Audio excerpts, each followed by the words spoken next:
Welcome back, everybody. I hope you all had a great weekend. And thank you for tuning into this week's episode of Breakdown. Today, we'll be taking a closer look at this large piece of coral. As some of you may already know, I did cover this in a short video, but I really wanted to take a better look at this piece because there's a few different things going on and it's just really big. I don't think the short video did it justice, so that's what we're going to try and do here today. First things first, as you take a closer look at this piece, you'll notice we have some nice pentagon-shaped correlates, which leads me to believe that we indeed have a Favosite coral fossil, which is pretty cool. For those correlates that don't share that pentagon shape, I believe that's just because they are warped by the crystallization process, or they are cut long ways as the fossil is tracking up or down. And to further explain what I'm talking about, as you look at the side of the fossil here, you'll notice some of these correlates are more like rectangles, and that's because they were sliced long ways as the fossil itself tracks this way, like I'm showing with my finger. Oh, and I almost forgot. This piece was found in an empty field. From what I remember about the place, it was basically just a bunch of dirt and rock. They had laid it there because they were trying to level off the area. That way they could extend a parking lot. So I don't know the exact origin of these rocks.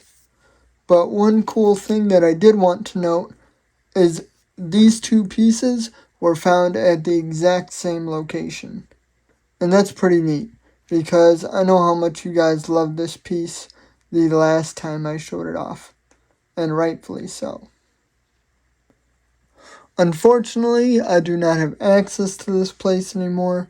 It is now overgrown, and there's even small trees in that spot now, just to give you an idea of how long it's been since I've been there.